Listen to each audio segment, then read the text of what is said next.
السلام علیکم ورحمۃ اللہ وبرکاتہ۔ کیسے ہیں آپ سب؟ امید ہے اللہ کے فضل و کرم سے آپ خیریت سے ہوں گے۔ تو سورۃ الحاقہ ہماری چل رہی ہے، سورہ ملک اور سورہ قلم الحمدللہ ہم نے مکمل کر لی ہے۔ تو چلیں آج کے سبق کی طرف چلتے ہیں۔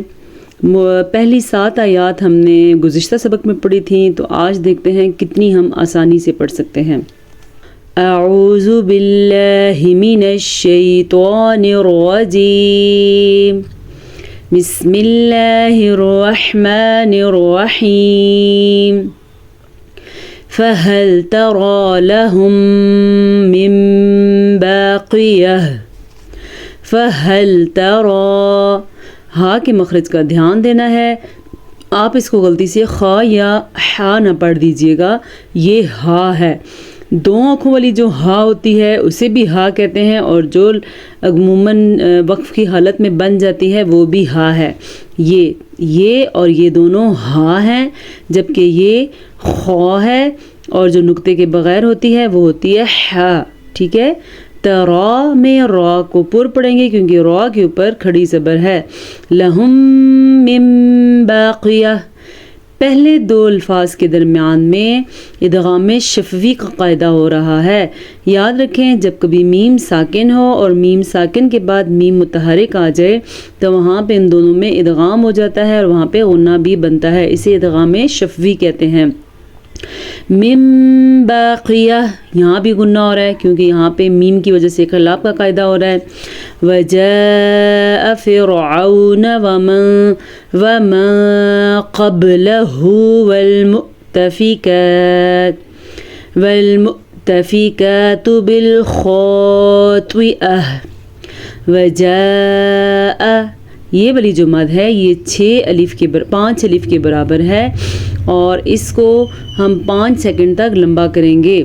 فرعون میں عین کے تلفظ کا دھیان رکھنا ہے، فرعون۔ ومن قبلہ، ومن، کسی حد تک ہم یہاں پہ نون کو چھپائیں گے کیونکہ یہاں پہ اخفا کا قاعدہ ہو رہا ہے۔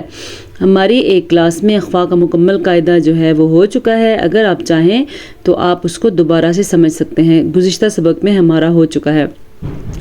قبلہ، موٹا قاف اور با پہ ساکن ہونے کی وجہ سے یہاں پہ کلکلا ہو رہا ہے۔ قاف کو موٹا کر کے پڑھیں گے، با پہ کلکلا کریں گے، اور ہو اتنا لمبا کرنا ہے۔ قبلہ، اتنا لمبا اس کو کرنا ہے۔ اگر کوئی اس کو غیر لاپرواہی سے قبلہ پڑھ لیتا ہے تو پھر غلط ہے، اس کو ٹھیک کر لے۔ قرآن مجید ایسی کتاب نہیں ہے جس کو لاپرواہی سے پڑھا جائے یا غلطیوں کے ساتھ پڑھا جائے۔ والمؤتفکات، اچھا یہاں پہ اہم چیز یہ ہے کہ اکثر لوگ اس کو پڑھتے والمؤتفکات پڑھ لیتے ہیں، یہ ایک بہت بڑی غلطی ہے۔ والمؤتفکات تب ہوتا جب حمزہ واو کے اوپر ساکن ہوتا، یہاں پہ واو پہ ساکن نہیں ہے بلکہ واو کے اوپر جو حمزہ ہے، حمزہ کے اوپر ساکن ہے، تو پھر یہ حمزہ ہی پڑھا جائے گا۔ کیسے؟ والمؤتفکات بالخاطئہ۔ اچھا، خاطئہ پہلے بھی میں نے آپ کو بتایا ہے، جو نقطے والی خا ہوتی ہے اس کو حلق کے شروع والے حصے سے نکالا جاتا ہے۔ کیسے؟ خا، غین، یہ دونوں لفظ جو ہیں یہ حلق کے شروع والے حصے سے نکلتے ہیں۔ اور طوا کو ہم پر پڑھیں گے کیونکہ طوا حروف مستعلیہ میں سے ہیں۔ حروف مستعلیہ وہ 7 حروف ہیں جو ہر صورت میں پڑھے جاتے ہیں۔ کون کون سے؟ خا، صاد، ضاد، طوا، غین، ضا، یہ وہ 7 حروف ہیں۔ فعصوا رسول ربهم، فعصوا، عین کے تلفظ کا دھیان رکھنا ہے اور صاد کو پر پڑھنا ہے۔ رسول میں را کو بھی پر پڑھنا ہے اور ربهم میں بھی را کو پر پڑھنا ہے۔ جب را کے اوپر زبر ہو یا را کے اوپر پیش ہو تو را پر پڑھی جاتی ہے، اگر را کے نیچے زیر ہو تو را باریک پڑھی جاتی ہے۔ فَأَخَذَهُمْ أَخْذَةً رَّابِيَةً، فَأَخَذَهُمْ، خا کے مخرج کا دھیان رکھنا ہے، اس ہا کے مخرج کا بھی دھیان رکھنا ہے، ان دونوں کو آپ آپس میں مکس مت کیجیے گا۔ یہ والا جو خا ہے یہ اس طرح ادا کرتے ہیں اور یہ والا ہا یہ اس طرح ادا کرتے ہیں۔ اخذت رابیہ، خوا کے تلفظ کا دھیان رکھنا ہے پھر سے، اور را کو پر پڑھنا ہے کیونکہ را کے اوپر زبر ہے. رابیہ. یاد رکھیں میں نے پہلے بھی آپ کو بتایا ہے جب کبھی گول تا وقف کے پاس آتی ہے، جیسے اس سبق میں تقریباً ابھی تک گول تا ہی چل رہی ہے اور اس کے بعد وقف آ جاتا ہے، گول تا وقف آنے کی صورت میں گول ہا بن جاتی ہے. اب اس کو اگر ہم پڑھیں گے رابیت، ایسے وقف کریں گے تو یہ غلط وقف ہے. ٹھیک ہے، یہ آپ نے یہ اپنی غلطی اگر ہے تو ٹھیک کر لیں، اگر نہیں بھی ہے تو بھی اس کو اپنے ذہن میں رکھیں کہ کبھی بھی یہ تا نہیں پڑھی جاتی وقف کی صورت میں. ہاں اگر آپ کا دل کرے آپ یہاں پہ وقف نہ کریں، پڑھتے جائیں، تو پھر آپ نے پتہ کیا پڑھنا ہے، اخذت رابیتا انا لما. سمجھ آئیے؟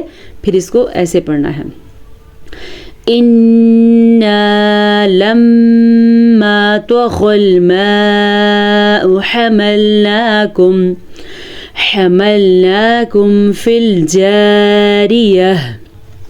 غنہ آج آپ کے سامنے نون اور میم کا غنہ ساتھ ساتھ آ گئے ہیں. اب آپ اس کو غور سے سمجھیں اور دھیان دیں. جب کبھی قرآن مجید میں نون کے اوپر شاد آ جائے یا میم کے اوپر شاد آ جائے تو وہاں پہ ضرور غنہ ہوتا ہے. یہ دونوں خاص غنے کے حروف ہیں.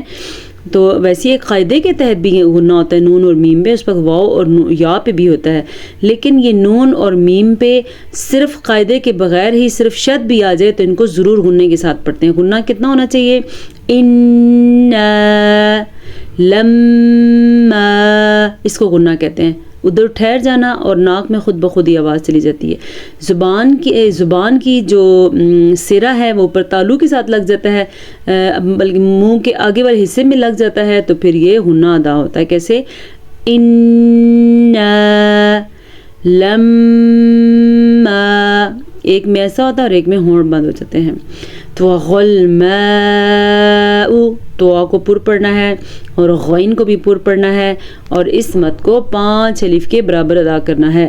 حملناکم فی الجاریہ، یہاں پہ پھر وقف ہو گیا تو وقف کی وجہ سے یہ تا ہا بن جائے گی.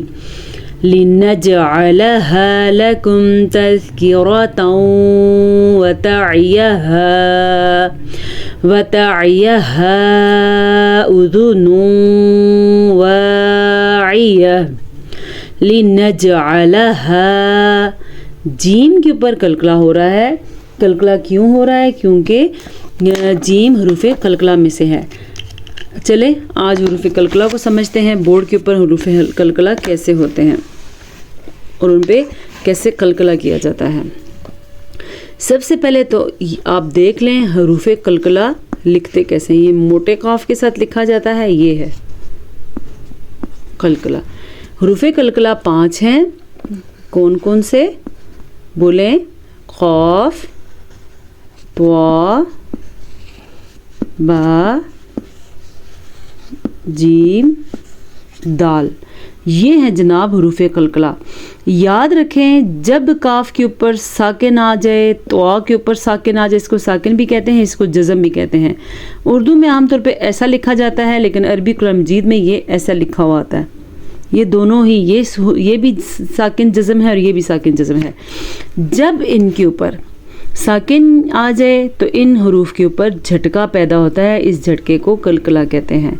کیسے؟ جیسا کہ ابھی ہم نے پڑھا لِنَجْعَلَهَا،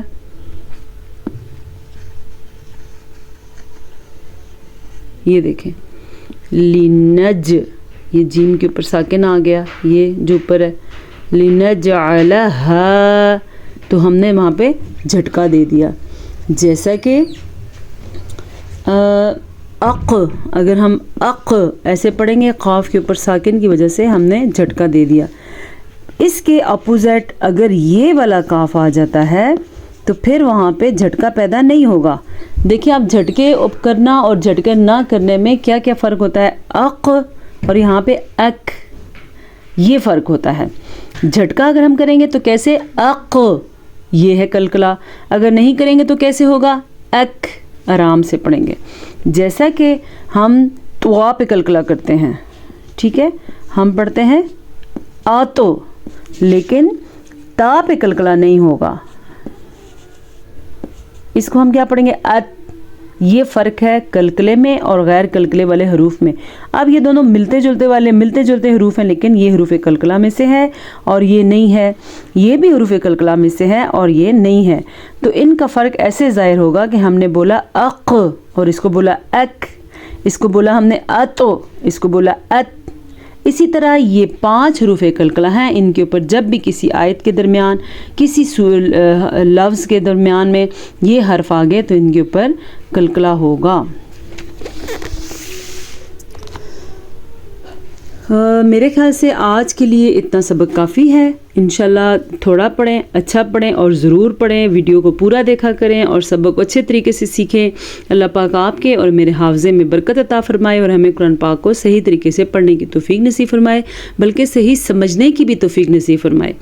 پھر آپ سے ملاقات ہوگی، تب تک اپنا خیال رکھیے گا۔ السلام علیکم ورحمۃ اللہ وبرکاتہ۔